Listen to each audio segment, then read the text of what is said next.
Good morning, everyone. Welcome to our first PBIS MTS School Showcase. We are excited to gather in this virtual space to do something a little different today.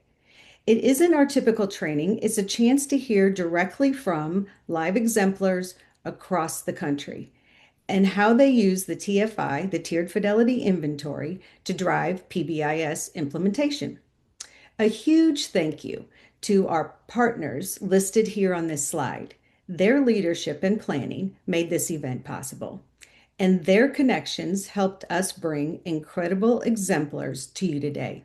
As a result, by the end of today, we hope to have built a collective resource library that shows the reality of PBIS in practice. We're moving beyond just the score and hopeful for the high score to the reality of how do we uncover the what and the how behind the TFI 3.0 to become learning organizations together. To kick things off, I'm thrilled to introduce my colleague, Juan Lira. Juan brings an incredible wealth of experience to this work, having served as a classroom teacher, a principal, and a technical assistance coordinator. Juan will be leading our conversation today as we dive into our core theme, keeping things whole, assessing fidelity as a continuous school improvement process. I'm looking forward to facilitating our conversation and learning from Juan alongside all of you. So, to get us started, Juan, we'd love to hear a bit about you. Everyone's path to education is unique. What's your story, and how did your experiences bring you to where you are today?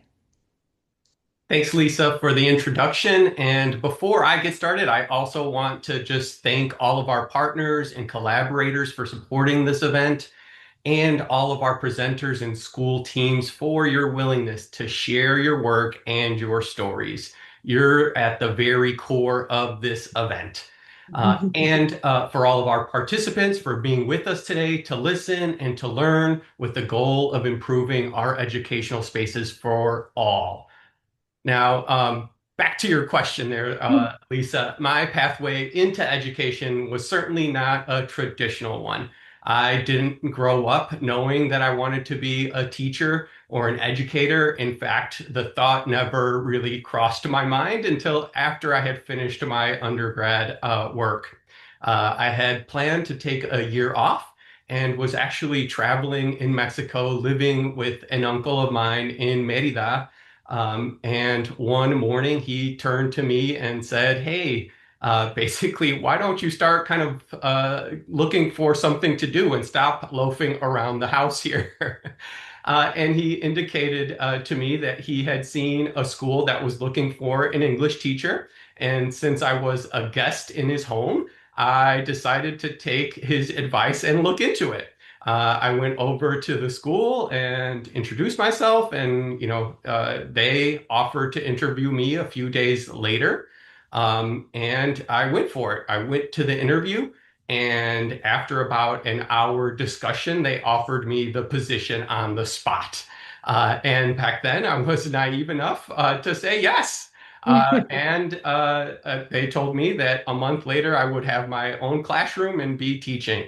And so I had a month of work with another colleague at the school there that I got to do some training and some watching of him delivering that English language instruction to students. And then a month later, I started teaching English to high school age students as well as to adults. And I did that for about a year down in Merida, Mexico, this wonderful language institute that was well resourced and had an amazing team that really supported my work.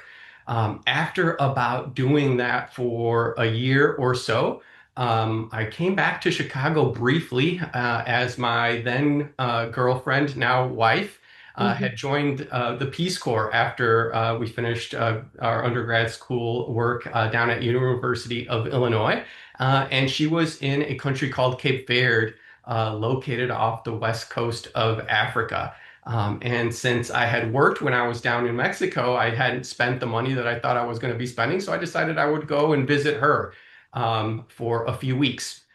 Went out to Cape Verde, and the director at the school that she was working at asked her to ask me if I was interested in staying on and becoming a teacher there to teach English as well as computer science, which I knew nothing about. But again, being young, Mhm. somewhat naive, and not having much to come back to in Chicago, I jumped at the opportunity and said yes.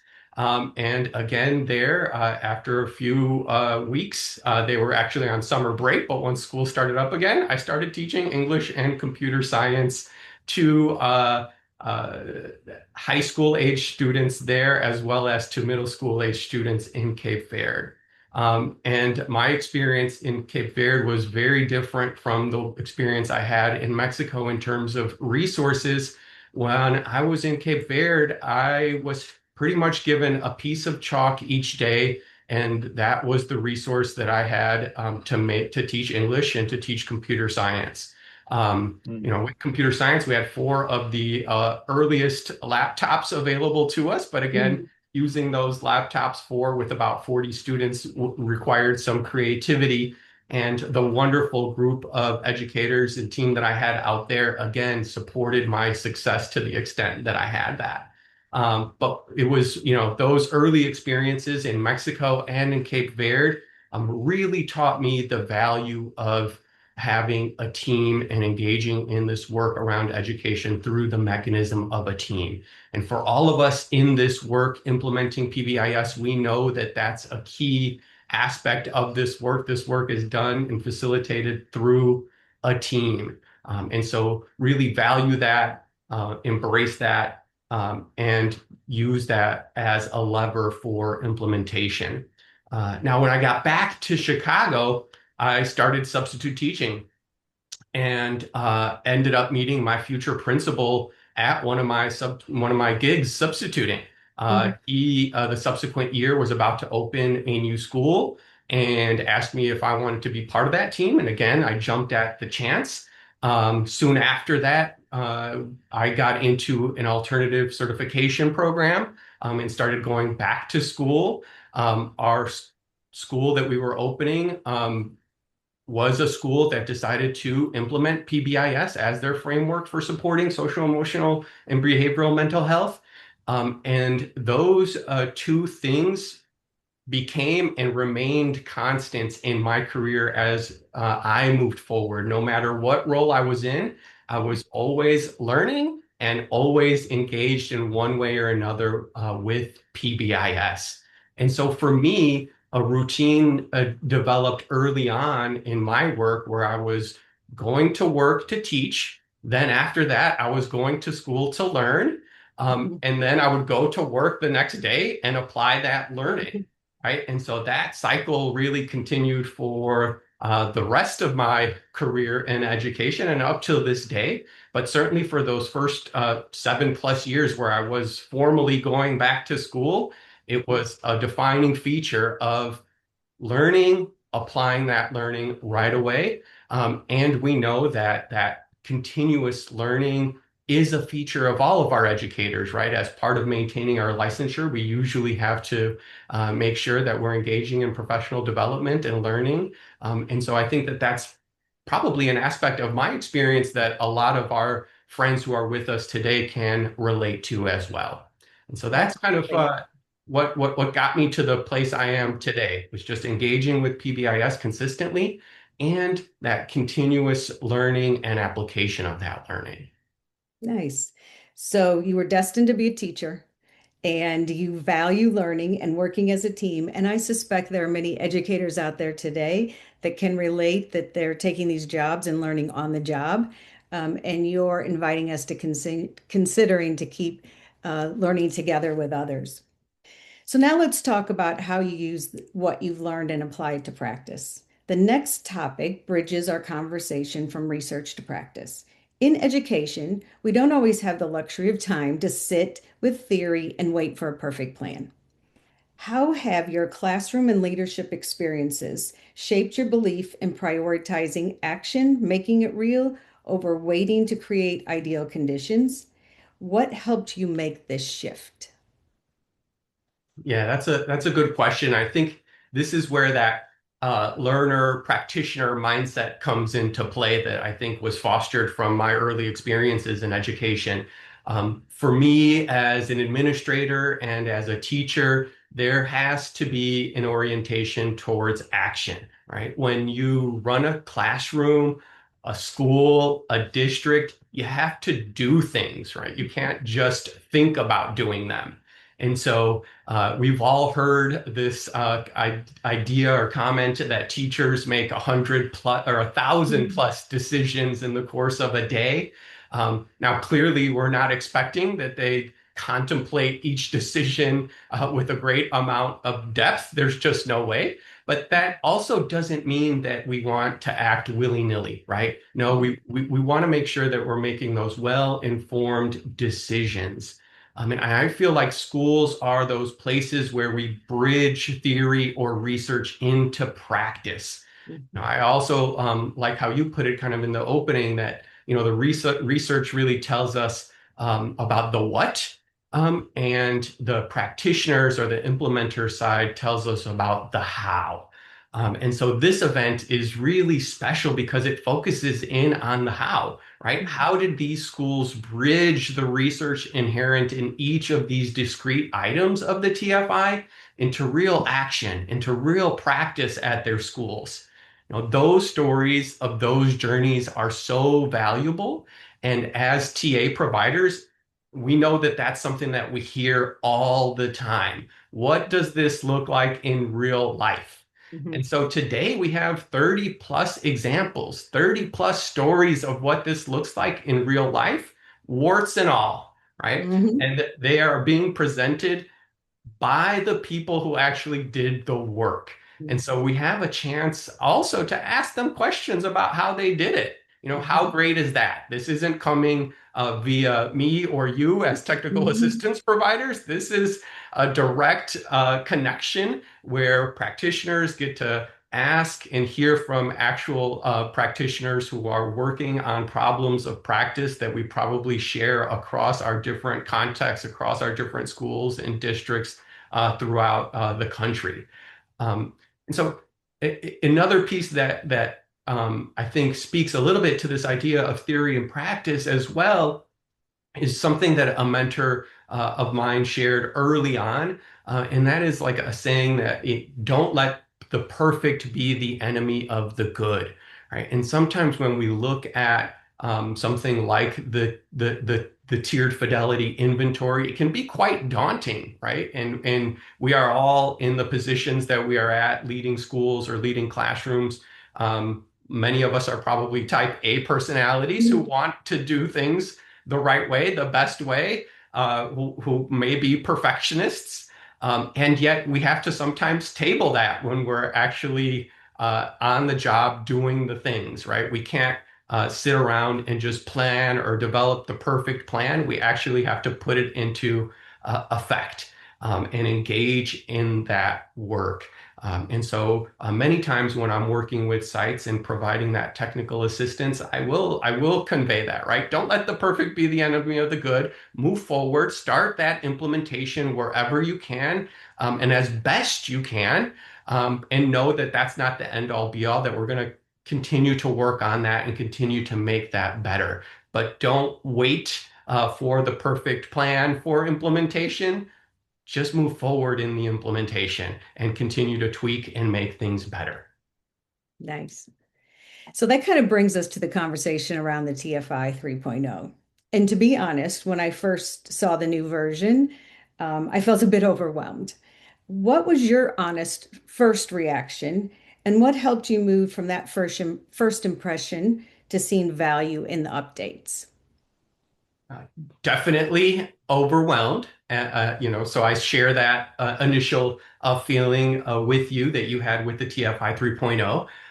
And I would say maybe a little bit angry as well Mhm. initially.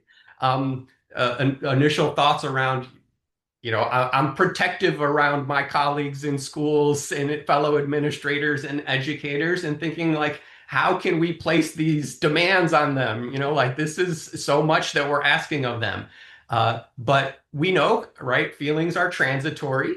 And I Mhm. have since come around and made some significant changes in my original reactions to the TFI 3.0.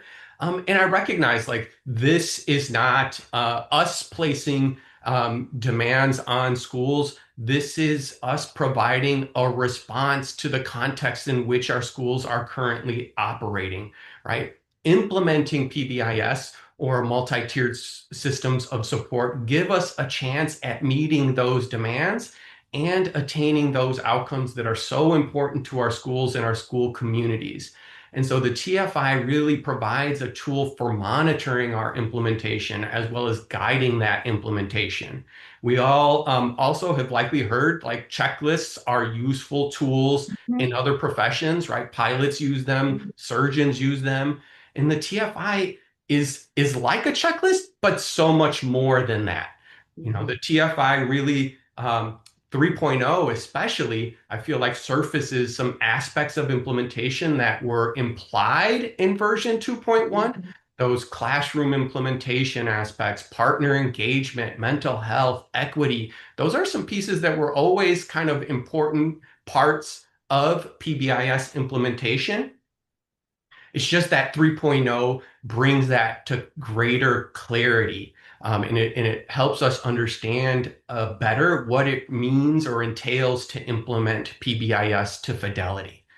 I would Mhm. also say other changes in the 3.0 around the scoring criteria, you know, moving from that 3-point scale to a 5-point scale also allows teams to just assess themselves with greater precision and provides more precise guidance to develop action plans for bolstering our implementation to support that continuous improvement, which I feel like is really at the heart of TFI, whether 2.1 or 3.0. The value in it is really uh, assessing where you're currently at and developing that action plan for how to get better, how to continuously improve. And so we know that clarity and precision, those terms are important terms in PBIS implementation and evaluation. And I feel like TFI 3.0 really does bring greater clarity and precision to our work in implementing PBIS. Absolutely. And for the record, I've changed my view as well. I've worked with schools and find a lot of value in these areas and the clarity that you talked about. And schools were excited about kind of getting credit for things they were already doing and trying to integrate, which is what we're kind of talking about today. So, in addition to your professional experience, let's learn a little bit more about you. We learned your professional journey, but we know our personal lives shape our work too. What are your interests and passions outside of education, and how do they show up in the way you lead and support others? Absolutely. Um, in my kind of preparation for this opening, I did a little chatting with Gemma, our AI assistant here, around what makes for good openings or keynote speeches. And one of the things they said is sharing some personal aspects of your life always is helpful or beneficial to good keynotes, to good openings. And so I'm glad we're touching on this topic and this idea of keeping things whole.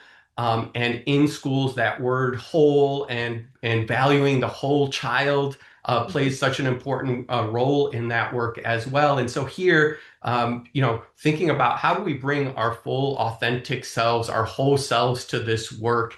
And certainly for me, this has been a big part of the work that influence in the work that I do as an educator, as an administrator, and now as a TA provider.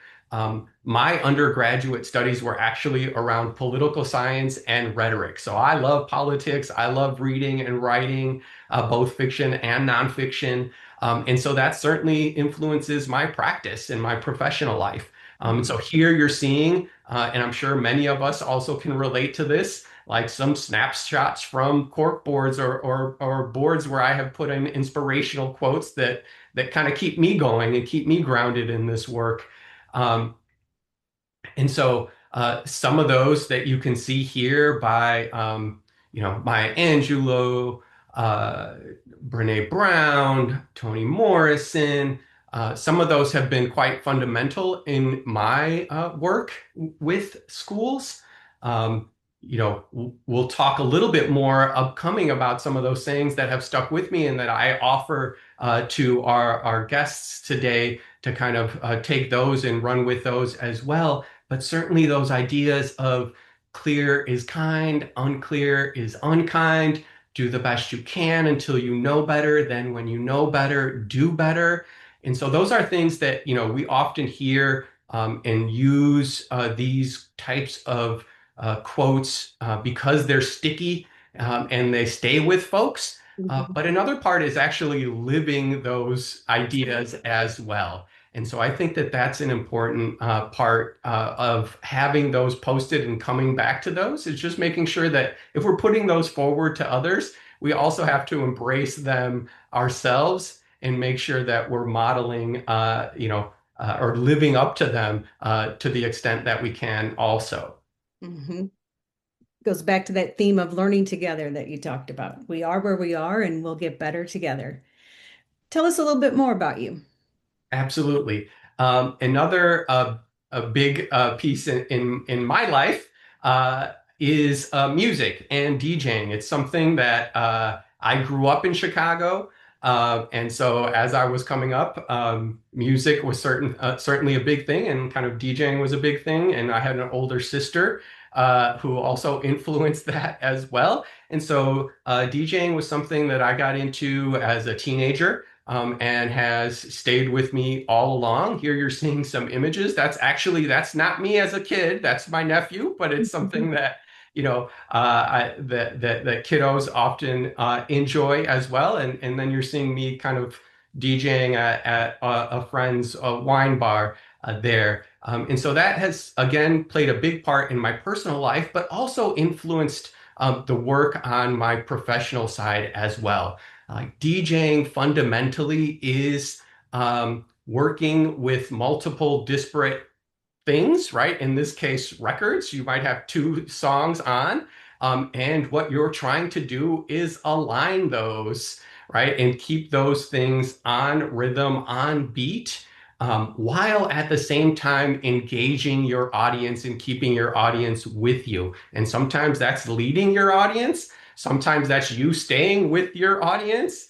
Or sometimes that's you following the audience and where they're trying to tell you to go. And I think that attention or that DJing kind of has honed me into has also kind of influenced my work in schools, right? In schools, we're often working with disparate objects, with disparate things going on, with priorities that could be vastly different that somehow we have to bring alignment to. And we need to also make sure that we're keeping our audience, our staff, our teams with us on this journey.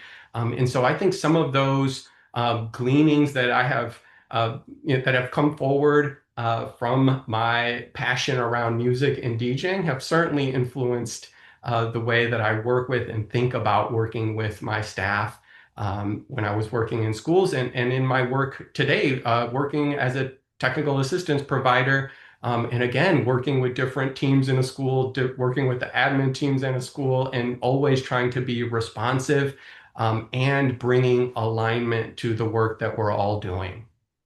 Nice. So as people attend different pieces of this session, they'll be thinking about how the little pieces are of what they're learning fit in with the bigger pieces and their bigger action plans in their school. So can you quickly give us a few additional big ideas or things to think about? Absolutely. So here are just some of the quotes that have stuck with me that again I put forward for folks here today to run with them, to take them, and to also employ them in your work with your teams.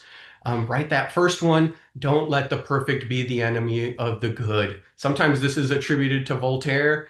That sounds really fancy. I actually heard this from a mentor of mine and later learned that maybe it was attributed to Voltaire, but it might also be attributed to Dr. Tricia Schroed on my end, which is where I heard it from. But again, this is that idea of we have to maintain that orientation towards action and not wait for developing that perfect plan, right? The second one there, I'm sure we have all heard something that got very popular a few years ago as this kind of text came out by Brene Brown, that idea of clear is kind, unclear is unkind, right? And if we value that quote and put that forward, we also have to kind of live that and apply that. And the way I think about it is, again, applying that to TFI 3.0. TFI 3.0 is more clear, brings greater precision. So even though our initial reactions may have been those of being overwhelmed or those of maybe being a little bit angry, if we believe that clear is kind, unclear is unkind, then we should be embracing TFI 3.0. The next one there is do the best you can until you know better. Then, when you know better, do better. And that's coming forward from Maya Angelou. Again, that idea of continuously learning and continuously improving, which is incumbent on all of us as educators looking to shape better educational spaces for everyone. And then last but not least, that assessing fidelity as a continuous school improvement process. Um, this is what this work is all about. We want to be leveraging TFI 3.0 to assess where we're currently at, but we can't stop there. We have to use that information then to plot out where we're going next to continuously improve. And so, with those big ideas in mind, we're going to come back to our original theme that we started with, keeping things whole, assessing fidelity as a continuous school improvement process. And I understand you often draw inspiration from literature. Can you close us out with sharing this poem that you're thinking of and what it meant to you in your journey in education? Absolutely. And I will allow people to read this poem themselves, right? I'll just share some of the ideas that stick with me from this poem. In the first stanza, just that idea of belonging, of finding value, no matter where you are as a person, or in this case, in your implementation. That idea of no shame, no blame. In fact, the opposite. Find value in where you are at all times. The second stanza for me just gives that permission to change, to grow, to keep moving, and not to be stagnant, right? Change inherently takes some risk. And this stanza for me conveys that idea of it's going to be okay. And the third one, it just gives us that final push, that motivation to keep moving things forward. We can't stop at just assessing for fidelity for where we are at. It's that continuous improvement work that completes this process that keeps this whole. So I hope this, again, serves those reading it and could be something that you carry with you as you move forward too. Thanks. Well, thanks for setting the vibe for us today to work together, enjoy each other, and learn from each other, and have fun in these sessions. Now let's talk a few minutes about how this structure is going to work. What should our participants listen for as teams share their experiences, their successes, and their challenges with the TFI? And can you briefly walk through the structure of today's showcase, how to engage, how to navigate the platform, find your sessions and materials, and make the most out of the strategy exchange? So certainly, we want our participants to be listening closely and be taking those nuggets that are going to help them in their implementation journey. We also want everyone to know there's 30 plus sessions going on today. We know that you're not going to be able to make it to every session, but that's okay. Know that all of the sessions are going to be recorded and that these recordings are going to be posted to the event website within 48 hours of the event. So you'll always be able to come back to attend to some of those sessions that maybe you weren't able to view live. Also, know that the platform should hopefully be fairly easy to navigate, but as you're looking for your sessions, make sure that you click on that My Schedule tab to see all the sessions that you registered for. And know that when a session becomes live, that countdown that is associated with the session will reveal a join button. To join that session, just click on that join button. Now, for switching from one session to another, again, you're going to first want to exit the session that you're currently in using the Zoom control panels. So exit that Zoom and then return to your sessions page and find a breakout group that is live and that you're interested in. Could be one that you added to your schedule or one that you did not. You'll have access to all the sessions. Then click again, join, to be taken into that new session. Also, our participants have been gracious enough to share resources and materials. So you'll want to access those, and you have two avenues for accessing those materials. You can click on that All Materials uh, tab at the top of the toolbar there in the home screen for the event page. You'll also be able to locate the relevant materials for your particular session on your My Schedules section. Under each session, you'll have a materials link that will take you to the link to the set of materials for that specific session.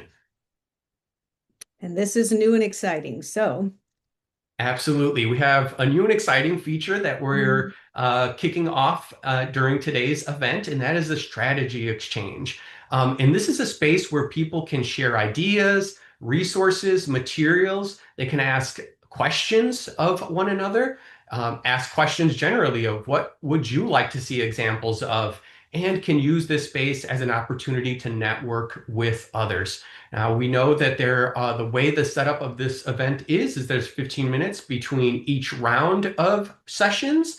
And so we're hoping that people pop into that strategy exchange during those downtimes to connect with others around tier one, tier two, or tier three implementation and questions that they might have on their mind. and finally, Last but not least, we value your feedback. Clearly, we're here around talking about TFI 3.0 and mm, evaluation and implementation, and we again walk our talk, right? And so we want your feedback. So please make sure that before you close out your time with the event today, that you complete that evaluation piece. Again, you're going to find the link to that evaluation survey at the top of the toolbar on the event website. And we always look at that and we take your feedback and input into consideration as we think about future events and bolstering our current events. So please take some time to provide that feedback. so thank you for your time today, Juan. You inspired us. You set the stage for our learning, and thanks for sharing with us the nuts and bolts of how we can be successful together.